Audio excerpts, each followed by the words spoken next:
Caleb had been with his wife, Layla, for a little over a decade. They'd married young, back when life was simple, and dreams of building a life together overshadowed any doubts. Caleb ran a successful jewelry business with his brothers, a venture they started from scratch that had now become quite profitable. Layla, a literary enthusiast with a degree in creative writing, had opened her own cafe, a cozy, book-filled retreat that attracted a steady flow of customers in the artsy district of their city. It was her sanctuary, a place she poured her heart and soul into. It all started innocently enough, at least in Caleb's eyes. Layla mentioned a new regular customer, a man named Merrick. Merrick was tall, dark-haired, and strikingly charismatic, with an Eastern European accent that seemed to capture the attention of every woman in the room. He was a recent immigrant from Croatia, a former musician who now worked odd jobs while trying to establish himself. Layla laughed about his attempts to flirt with her, saying he's harmless, just lonely and charming in that way that makes him feel like a character from one of my books. Caleb brushed it off, trusting Layla completely, but as weeks went by, Merrick became a regular topic of their conversations at home. She shared tidbits about his background, how he'd escaped a complicated past and arrived in the U.S. with barely anything but a guitar and his optimism. Caleb noticed how her eyes would light up when she talked about Merrick's stories and his musical ambitions. It was a familiar sparkle, one Caleb had once been the source of. Then came the first subtle warning sign. Layla came home late one night, her cheeks flushed as she recounted how Merrick had surprised her with a small bouquet of wildflowers, saying they reminded him of home. She assured Caleb it was nothing serious, just a small gesture of friendship. But Caleb felt a twinge of something he couldn't ignore. A few days later, Caleb decided to drop by the cafe unexpectedly, hoping to surprise Layla with lunch.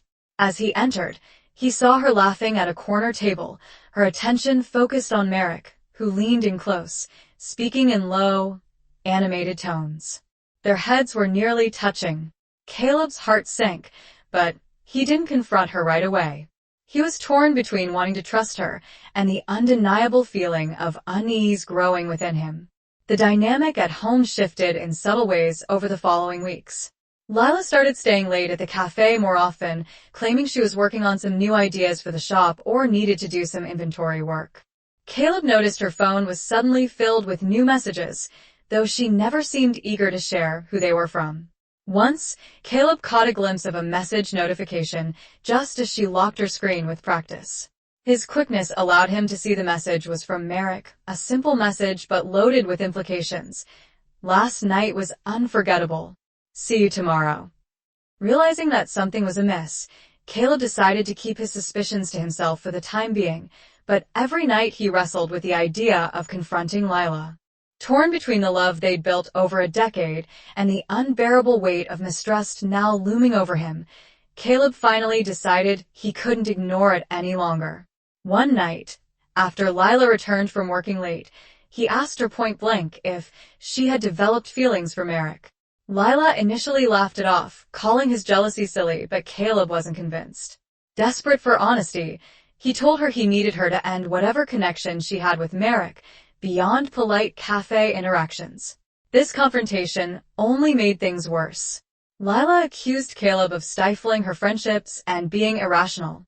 Their arguments spiraled until Lila stormed off, slamming the door behind her.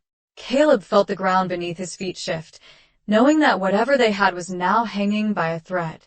The days that followed were tense, and Caleb could feel the widening gulf between him and LLA.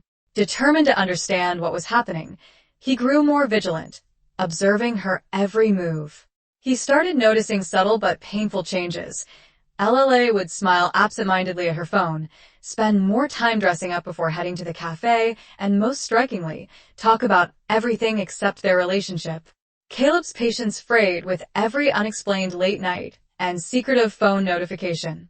He'd often find himself driving aimlessly, hoping the long, quiet drives would somehow calm the storms of suspicion in his mind. But one night, his drive took him to the cafe. It was after hours. The lights were dimmed, and he could make out two silhouettes inside, LLA and Merrick. Through the window, he watched them talk, Merrick leaning forward with an intensity that made Caleb's stomach churn. Lila's face was soft, her smile genuine, her hand resting briefly on M's arm, as if to reassure him. Caleb felt a sharp pang in his chest. It was as though he were seeing a version of Lila that had once belonged to him, now lost to someone else. He drove away, his mind reeling, realizing that their marriage was slipping further and further out of his grasp. Unable to handle the uncertainty, Caleb decided to confront Lila directly that night as they sat across from each other at the dinner table. In strange silence, he finally spoke up. "Lila," he began, his voice heavy with the weight of weeks of unsaid words, "are you in love with him?" Lila's fork paused midair, and her eyes widened, taken aback. She set her fork down, folding her hands carefully as though preparing herself. "Caleb, Merrick he's been a good friend," she replied carefully. "He's new here. He doesn't have anyone and I just—" "Stop it," Caleb interrupted, the words coming out more sharply than he intended. "I'm not blind, Lila. I see how you look at him, how you smile when you talk about him. If it's really nothing, prove it, show me your phone." Lila's face went pale, and she recoiled as if struck. "How could you ask me that?" she whispered, her voice barely above a murmur. A sick realization settled over Caleb. She didn't want him to see. In the crushing silence that followed, he could almost hear the truth in her refusal. That night, Caleb moved to the guest bedroom, their unspoken truths lingering like ghosts in the house. The following morning, while Lila was out running errands, Caleb found her phone left carelessly on the kitchen counter. It felt like a forbidden door he was finally willing to open. With a trembling hand, he unlocked it, his heart racing as he scrolled through her messages. Each line of text was another twist of a knife. The conversations between Lila and Merrick were agonizing to read. They spoke in poetic terms, exchanged playful banter, and confessed desires and dreams Caleb had never heard from her lips. Each message was like a love letter, a part of her Caleb had once known now being shared with someone else. One message stood out. "You make me feel alive again," Lila had written. "I don't know how long I can keep pretending everything is okay with Caleb. I feel like I'm just existing." Caleb's hands shook as he read. He was torn between rage and heartbreak, struggling to process the depth of her betrayal.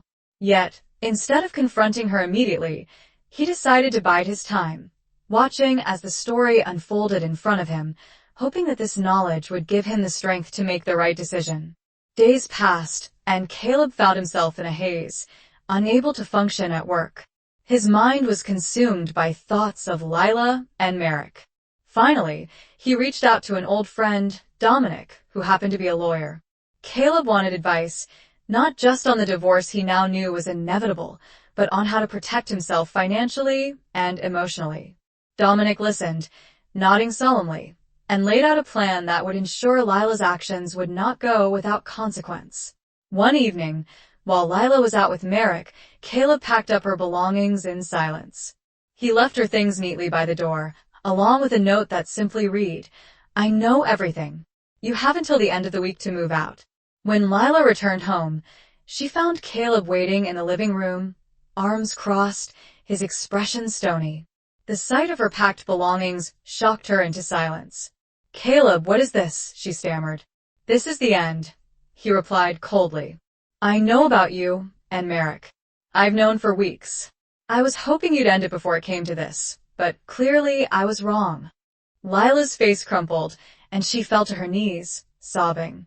She pleaded with him, claiming she hadn't meant to hurt him, that she had gotten caught up in emotions she didn't understand. But Caleb was done with words. He'd already made up his mind. Caleb's anger had become a quiet, relentless fire, fueling him through the legal proceedings. Dominic had been right. With the evidence Caleb had gathered, he had grounds to ensure that Lila wouldn't walk away with anything more than what she brought into their marriage. Caleb felt a grim satisfaction knowing she would lose the cafe he'd been paying for, the space, and now that she was no longer his responsibility, she couldn't keep it. Meanwhile, Lila was grappling with the fallout of her choices. Merrick, now no longer seeing her as the carefree, unavailable woman he'd once idealized, began to lose interest. Their relationship had been built on the thrill of secrecy, and without it, the reality of their situation became painfully clear. One afternoon, Caleb saw Merck alone in the cafe without hesitation. He approached him calmly, introducing himself. Merrick paled, recognizing Caleb instantly, but Caleb simply smiled, a polite, almost chilling smile. "Thank you, Merrick," he said. "You've made it easier than I ever imagined." Caleb didn't wait for a response. He turned and left, leaving Merrick to sit in the silence, understanding that he had not just ended one relationship, but had irreparably damaged two. Months passed, and the pain of betrayal slowly dulled. Caleb had focused on himself, pouring his energy into his work, rebuilding his sense of self after the emotional wreckage Lila had left behind. Friends and family became his support network, and he began to find solace in small moments, simple things he hadn't appreciated for years. He kept his distance from Lila, hearing through mutual acquaintances that she was struggling, her cafe facing closure, her life unraveling without the financial support Caleb had once provided. He found a certain poetic justice in it, but took no pleasure in her suffering. He moved on, now more concerned with rebuilding his life and finding peace. On one quiet evening, Caleb sat in his office, reflecting on the journey he'd been through. The betrayal had shattered him, but it had also forged a resilience he hadn't known he possessed. He realized that he was free from the lies, the deception, and the painful memories of a love that had turned to ashes. For Caleb, the end of his marriage marked the beginning of a new chapter, one where he was finally able to live on his own terms, no longer tied to a past that had once defined him. Caleb's life settled into a rhythm that was unexpectedly calming. Days stretched into weeks, and with each passing moment, the hurt seemed to ease. Though his thoughts sometimes wandered back to his past with Lila, he learned to temper the pain with the satisfaction of having taken back control of his life. His jewelry business continued to thrive, and his brothers, aware of what had happened, were supportive in ways he hadn't anticipated. But one thing he hadn't anticipated was how isolated he'd feel in the aftermath of everything. Caleb's anger had kept him going for a time, but as the anger began to fade, he found himself wrestling with a feeling of emptiness. He realized that, for better or worse, he'd shared a decade of his life with LLA. The future he'd envisioned was gone, and with it, the comfort of knowing where he was headed. At the encouragement of his friend Dominic, Caleb began attending a local support group for people who'd been through difficult divorces. Although initially hesitant, he found solace in hearing other stories, some eerily similar to his own. Listening to others who had healed and rebuilt their lives gave him the strength he needed to do the same. Through these meetings, he met someone who would profoundly change the course of his life. Isa. Isa had an energy that immediately drew Caleb in. She was confident, witty, and had a resilience he admired. She had gone through her own journey, leaving behind a toxic relationship and emerging stronger. Over coffee after one of their group meetings, they shared their stories with each other, both surprised at how naturally their conversation flowed. Isa was nothing like LLA. While LLA had been introspective and somewhat reserved, Isa was bold and open-hearted. Caleb found himself laughing more in that single afternoon with her than he had in the past year. As they talked about their dreams, failures, and the lessons they'd learned, he realized he hadn't felt this free in a long time. Isa was a painter who had just begun showing her work in small galleries around town. Her passion for art was contagious, and she spoke about her projects with a spark in her eyes that Caleb found invigorating. In the weeks that followed, he found himself spending more and more time with her, and with each meeting, the painful memories of his past faded a little more. One night, Caleb took Isa to his family's cabin, a quiet retreat, nestled in the woods where he often went to clear his mind. As they sat on the porch, watching the stars, he opened up to her about his lingering fears, the fear of trusting someone again, of letting his guard down, of being hurt. Isa listened patiently, then reached over, taking his hand in hers. "You know, Caleb, life doesn't guarantee us immunity from pain, no matter how careful we are, but that's the beauty of it, too. It's about finding the right people to take those risks with, and I don't know about you, but I think that's worth a shot. For the first time in a long while, Caleb felt himself soften, his heart, willing to let someone in again. That night, he decided that he was ready to take a chance on happiness once more. With ISA's encouragement, Caleb began exploring his creative side as well, incorporating unique handcrafted designs into his jewelry line, inspired by their outings and the natural beauty they encountered together.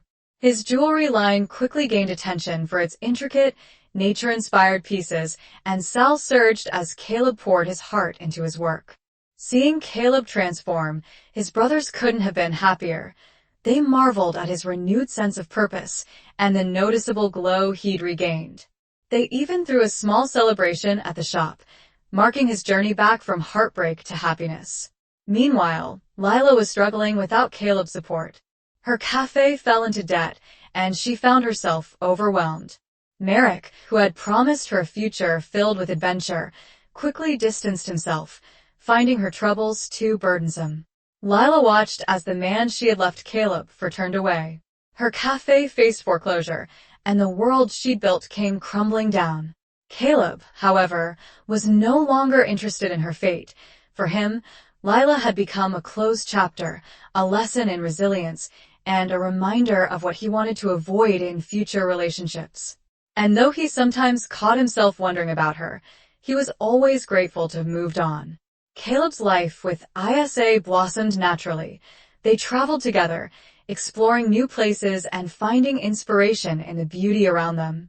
Caleb's jewelry designs evolved, reflecting the love and trust he'd found again. He never imagined that he could rebuild a life more meaningful than the one he'd lost, but standing with the law by his side, he realized he'd come out stronger, happier, and more at peace. One evening, as they stood in E's art gallery, now filled with both her paintings and his jewelry, Caleb took her hand and quietly asked her to stay by his side for the rest of his life. ISA's answer was immediate, and together they embraced the future that awaited them. For Caleb, the journey had been a painful one, but in the end, it had led him to a love and a life more genuine than he ever could have imagined. He had learned, healed, and rediscovered himself, and now he was finally free to live fully and fearlessly once again.